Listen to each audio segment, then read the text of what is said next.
আসসালামু আলাইকুম। প্রিয় দর্শক, আপনাদের সকলকে আমন্ত্রণ জানাচ্ছি অন্য মঞ্চের আলাপ চাইতে। সুপ্রিয় দর্শক শ্রোতা, আসসালামু আলাইকুম। যে যেখানে আছেন ভালো থাকবেন সেটাই প্রত্যাশা করি। প্রতিদিন ঘুম থেকে উঠেই দুঃসংবাদ। আজ আপনাদের সঙ্গে কথা বলতে চাচ্ছি বাংলাদেশের একজন স্বনামখ্যাত মানুষের নির্মম মৃত্যু, নির্যাতন নিয়ে। অ্যাডভোকেট নুরুল মজিদ মাহমুদ হুমায়ুন একজন বীর মুক্তিযোদ্ধা, বাংলাদেশ সুপ্রিম কোর্টের একজন আইনজীবী,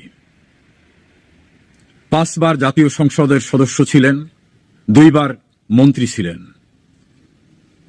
আমার এবং তার কর্মস্থল সুপ্রিম কোর্ট থাকায় পরিচয়, ঘনিষ্ঠতা, পরবর্তীতে মন্ত্রিসভার সদস্য হিসাবে খুব কাছের থেকে তাকে দেখার সুযোগ হয়েছে। এই মানুষটিকে কারা নির্যাতন, নির্দয় আচরণ এবং চিকিৎসাহীন অবস্থায় মৃত্যুর মুখে যাতে ঢলে পড়ে সেজন্য বর্বরোচিত আচরণ করা হয়েছে তার সঙ্গে। অত্যন্ত সম্ভ্রান্ত পরিবারে তার জন্ম। তার বাবাও আইনজীবী ছিলেন। এই নুরুল মজিদ মাহমুদ হুমায়ুন মুক্তিযুদ্ধের জন্য তিনি বার করতে এসে দেশে ফিরে গেছিলেন। ব্যারিস্টার হওয়ার স্বপ্ন ভঙ্গ করে তিনি চলে গেছিলেন দেশের স্বাধীনতা যুদ্ধে অংশ নিতে। এত জনপ্রিয় যে 5 বার তিনি জাতীয় সংসদের সদস্য হয়েছিলেন, 2 বার মন্ত্রী হয়েছিলেন। অত্যন্ত শান্ত প্রকৃতির মানুষ, সৌজন্যতা, সজ্জন, সবকিছু তাকে ঘিরে পাওয়া যেত। কখন উচ্চ স্বরে কথা বলতেন না, কোনো দুর্নীতি অনিয়ম তাকে স্পর্শ করতে পারত না। তার পারিবারিক বাড়ি বিশাল পরিসরের। এক কথায় বলা যেতে পারে কোনো দারিদ্রতা নিয়ে তিনি জন্ম নেননি এবং নিজের বিকশিত জীবনেও তার অন্যায় অবৈধভাবে অর্থ আয়ের কোনো প্রয়োজন ছিল না। সেই মানুষটিকে গ্রেপ্তার করা হলো 5 আগস্টের পরে। তার পরিবারের পক্ষ থেকে তার ছেলে জানালো, আত্মীয় স্বজনরা বলেছিল যে এই পরিস্থিতিতে সে কোথাও হাইট করবে কিনা, আত্মগোপনে যাবে কিনা। তিনি বলছেন না, আমি কোনো অন্যায় করিনি, আমি কেন গা ঢাকা দেব। তিনি গ্রেপ্তার হলেন। গ্রেপ্তার হওয়ার পরে বয়সের ভার, অন্য অন্য কারণে এবং যেরকম লাইফ স্টাইলে তিনি অভ্যস্ত, যেভাবে জীবনযাপন করতে অভ্যস্ত, সেরকম সুযোগ ছিল না। তাছাড়া বিভিন্ন রোগ ছিল, তার চিকিৎসা দেওয়া হলো না। একটা পর্যায়ে যখন অবস্থার অবনতি ঘটল, বঙ্গবন্ধু মেডিকেলে নেওয়ার পরে সেখানে একজন ব্রিগেডিয়ার জেনারেল যিনি দায়িত্বপ্রাপ্ত, তার চাপে বঙ্গবন্ধু মেডিকেলে তাকে অ্যাডমিশনে না রেখে জেলখানায় ফেরত পাঠানো হলো। আবার জেলখানা থেকে সেখানে নেওয়া হয়, আবার নেওয়া হয়, আবার আনা হয়। আত্মীয় স্বজনরা বঙ্গবন্ধু মেডিকেলের কর্তৃপক্ষের কাছে যাওয়ার পরে তারা বলছে, আমাদের উপর চাপ আছে, ওনাকে ভর্তি করা যাবে না। এমন একজন মানুষ, তার চিকিৎসা হবে না।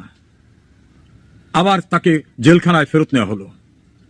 ভয়ঙ্কর অবস্থায় তাকে ঢাকা মেডিকেলে নেওয়া হলো এবং ফ্লোরে, মেঝে তার থাকার ব্যবস্থা করা হলো। আর একজন পেশেন্ট, তার যে বেড, গণহারের যে বেড, সেই বেডটি দয়া করে তিনি ছেড়ে দিয়েছিলেন। সেই বেডের সঙ্গে তার হাতে হ্যান্ডকাপ লাগিয়ে রাখা হলো। মৃত্যুর পূর্ব মুহূর্তে তিনি যে হাত পা লড়াচড়া করবেন সেই সুযোগটুকুও রাখেন নাই। তিনি মারা যাবার পরেও হ্যান্ডকাপ বদ্ধ অবস্থায় তাকে দেখা গেছে। অর্থাৎ মৃত লাশকেও ভয়, মরা দেহকেও ভয়। নুরুল মজিদ মাহমুদ হুমায়ুনের মৃতদেহ পালিয়ে যেতে পারে, শক্তি নিয়ে দাঁড়াতে পারে, এই আতঙ্কে তার হ্যান্ডকাপটি পর্যন্ত খোলা হয়নি। বর্বরতার সেখানেই শেষ হয়নি। তার ধর্মীয় রীতি অনুযায়ী জানাজার জন্য তার এলাকার মানুষ, 2টি উপজেলা নিয়ে তিনি এমপি ছিলেন, একটা উপজেলায় জানাজা করতেই দেওয়া হলো না। আর একটা উপজেলায় জানাজার উদ্দেশ্যে এলাকার মানুষকে অবহিত করতে পরিবারের পক্ষ থেকে মাইকিং এর ব্যবস্থা করা হয়েছিল। পুলিশ এবং স্থানীয় প্রশাসন সেই মাইক কেড়ে নিয়েছে এবং পরিবারকে বলেছে ঘরের ভিতরে জানাজা করতে হবে। ভাবতে পারেন, ঘরের ভিতর জানাজা করতে হবে, বাড়ির ভিতর, এবং সর্বোচ্চ 100 মানুষের বেশি হতে পারবে না। 100 মানুষের বেশি জানাজা আসতে পারবে না। মাইকিং বন্ধ করলেও হাজার হাজার লোক এসে গেল, প্রশাসন ভেঙে পড়ল সেখানে। এমনকি সেই জানাজার অনুষ্ঠানে পরিবারের পক্ষ থেকে নুরুল মজিদ মাহমুদ হুমায়ুনের উদ্দেশ্যে তার পক্ষ থেকে মানুষের কাছে ক্ষমা চাওয়া বা যে সামাজিক কিছু কথা থাকে ধর্মীয় প্রথা অনুযায়ী সেটাও বলতে দেওয়া হলো না। অসুস্থ অবস্থায় তার ছেলে দোয়া চাইবে, সেক্ষেত্রেও তাদের হুমকি দিয়ে বলা হয়েছে যদি ফেসবুকে বা কোথাও দোয়া চায় বা অন্য কোনো কিছু করে তাহলে পরিস্থিতি আরো খারাপ হবে। এভাবে নুরুল মজিদ মাহমুদ হুমায়ুনকে নির্মম, বর্বরচিত এবং বলবো নারকীয়ভাবে হত্যা করে হত্যার পরবর্তীর বীভৎস অধ্যায়ও প্রদর্শন করেছে এই ইউনূস সরকার। এই দেশটা স্বাধীন হয়েছে, সেখানে এই নুরুল মজিদ মাহমুদ হুমায়ুনের ভূমিকা ছিল। তিনি একজন বীর মুক্তিযোদ্ধা, তিনি জনগণের দ্বারা 5 বার নির্বাচিত এমপি, 2 বার মন্ত্রী, তিনি সুপ্রিম কোর্টের একজন আইনজীবী। তার বিরুদ্ধে সুনির্দিষ্ট কোনো অভিযোগ না থাকা সত্ত্বেও তাকে কোর্ট জামিন দেয়নি, কারণ কোর্ট তো এখন আজ্ঞাবহ কোর্টে পরিণত হয়েছে। সুপ্রিম কোর্টের আইনজীবী ছিলেন, অথচ সেই সুপ্রিম কোর্ট তাকে জামিন দিলেন না।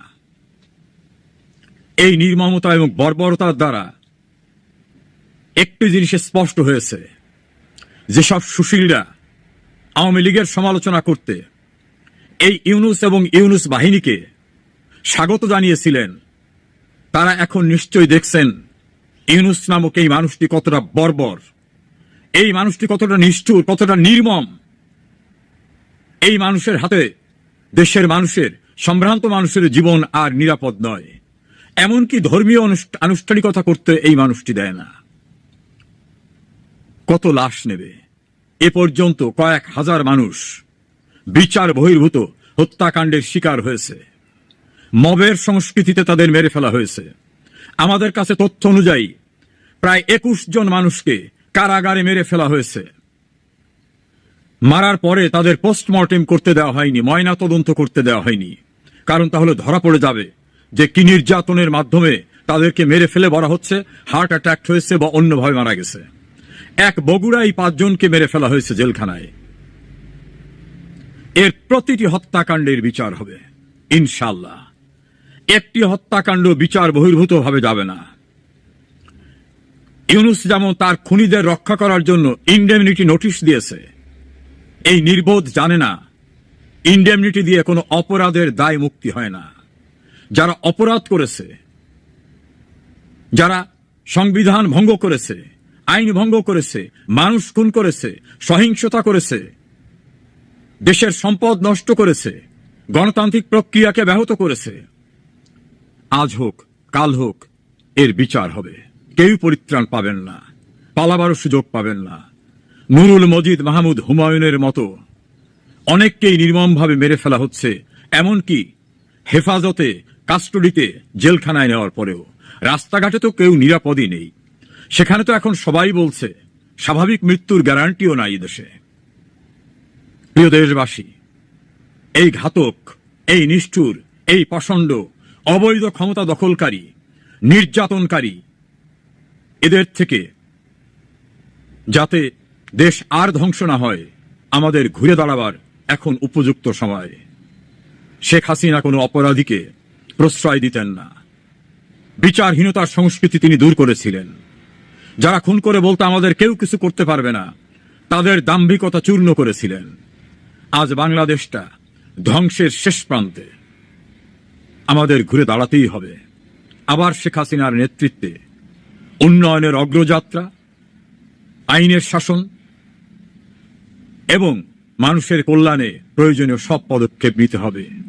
প্রস্তুত হন, সেদিন খুব দূরে না। আল্লাহ আমাদের সহায় হন। কিংস পার্টি এনসিপিকে দিয়ে নাটক সাজিয়ে আওয়ামী লীগের কার্যক্রম নিষিদ্ধ করে গভীর খাদে দিশেহারা সরকার।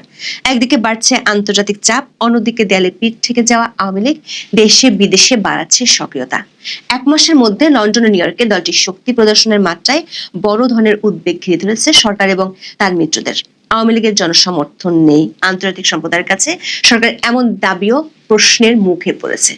বহুমুখী চাপের মুখে সরকার মিত্র বিএনপি মহাসচিব নতুন করে অবস্থান বদলের ইঙ্গিত দিচ্ছেন। এমন অবস্থায় আওয়ামী লীগকে নিয়ে রীতিমতো দুঃস্বপ্ন দেখছেন সরকারের নীতি নির্ধারকেরা। অনলাইনে যোগাযোগের অ্যাপ বন্ধ করার মতো হাস্যকর পদক্ষেপ নেওয়ার আলোচনা চলছে। জুলাই আন্দোলনের সময় ইন্টারনেট বন্ধ করার ঘটনার বিরুদ্ধে যারা ছিল প্রচন্ড সোচ্চার, তারা এখন ইন্টারনেটে যোগাযোগের অ্যাপ বন্ধের পক্ষে। প্রশ্ন উঠেছে, এর মাধ্যমে কি নিয়ন্ত্রণ করা যাবে আওয়ামী লীগকে? নিজেদের তৈরি করা ফাঁদ থেকে মুক্তি পাওয়ার জন্য নেওয়া কৌশল আরো জটিলতা বাড়াবে কিনা সেই প্রশ্ন উঠেছে।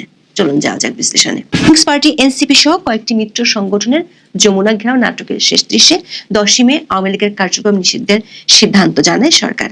একই সঙ্গে জোরদার করা হয় দমন ও গ্রেপ্তার কার্যক্রম। সরকার ও তাদের মিত্ররা ভেবেছিল এর মাধ্যমে তাদের একক আধিপত্য প্রতিষ্ঠিত হবে রাজনীতির মাঝে।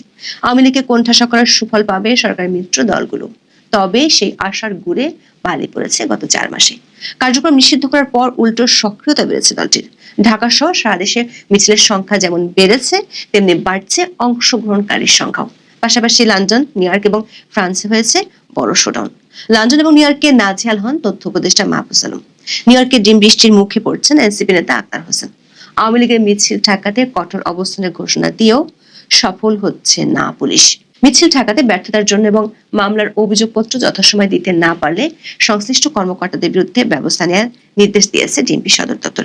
এরই মধ্যে মোহাম্মদপুরের সহকারী কমিশনার সহ 3 পুলিশ কর্মকর্তাকে প্রত্যাহার করা হয়েছে। তবে এতেও পরিস্থিতি নিয়ন্ত্রণে না আসায় দুশ্চিন্তার ভাঁজ পড়ছে সরকার নীতি নির্ধারকদের কপালে। সেপ্টেম্বর মাসে রাজধানীর বিভিন্ন এলাকায় আওয়ামী লীগের অন্তত 40টি মিছিল হয়। সবচেয়ে বড় শোডাউনটি হয় 24শে সেপ্টেম্বর। এদিন দুপুরে প্রায় একই সময় গুলিস্তান, ফার্মগেট সহ কয়েকটি এলাকায় মিছিল করেন আওয়ামী লীগের নেতাকর্মীরা। কারণবাজার, আগারগাঁও, পান্থপথ, শ্যামলী এলাকাতেও মিছিল হয়। এরই মধ্যে ফার্মগেট, পান্থপথ এলাকায় মিছিলকারীর সংখ্যা ছিল সবচেয়ে বেশি। এই একদিনের মিছিল থেকে 244 জনকে গ্রেপ্তারের কথা জানায় ডিএমপি। এরপরেও থেমে নেই ঝটিকা মিছিল। পুলিশ কর্মকর্তারা প্রকাশ্যে স্বীকার করছেন নিজেদের অসহায়ত্বের কথা। ডিএমপির অতিরিক্ত কমিশনার এস.এন. নজরুল ইসলাম খোলাখুলি বলেন, আওয়ামী লীগের প্রতি বিপুল জনসমর্থনের কারণে পুলিশ চেষ্টা করেও মিছিল ঠেকাতে পারছে না। দলটির নেতাকর্মীদের ক্ষুদ্র একটি অংশ 5 আগস্টের পর বিদেশে অবস্থান করলেও বাকিরা দেশে আছেন। দিনকে দিন তারা সক্রিয় হয়ে উঠছেন। এর কারণে বাড়ছে মিছিল এবং তাতে অংশগ্রহণকারীর সংখ্যা। পুলিশের বক্তব্য থেকে পরিষ্কার, সরকারপন্থীরা যতই আওয়ামী লীগের বিলীন হয়ে যাওয়ার দাবি করুক না কেন, মাঠের চিত্র একেবারে আলাদা। 1 বছরের রাজনৈতিক অবস্থান অনেক শক্তিশালী হয়েছে দলটির। তাদের প্রতি সাধারণ মানুষের সহানুভূতির মাত্রাও বাড়ছে। এমন অবস্থায় চোখে অন্ধকার দেখছে সরকার। বিশেষ করে প্রধান উপদেষ্টা নিউ ইয়র্ক সফরের সময় বিমানবন্দর এবং জাতিসংঘ সদর দপ্তরের সামনে আওয়ামী লীগের ব্যাপক শোডাউন তৈরি করেছে বিব্রতকর পরিস্থিতি। আন্তর্জাতিক সম্প্রদায়ের কাছে সরকারের দাবির ভিত্তি নিয়েও প্রশ্ন তৈরি হয়েছে। সেই সঙ্গে আওয়ামী লীগকে বাইরে রেখে নির্বাচন করার পরিকল্পনা নিয়েও প্রশ্ন তুলতে শুরু করছে সরকারের বিদেশি মিত্ররা। এমন অবস্থায় সরকার অন্যতম মিত্র বিএনপির সুর আবার বদলে যাচ্ছে। আওয়ামী লীগের কার্যক্রম নিষিদ্ধ করার পরপরই সরকারকে ধন্যবাদ দিয়ে বিবৃতি দেন বিএনপি মহাসচিব। অথচ নিউ ইয়র্ক সফরে তিনি দাবি করেন বিএনপি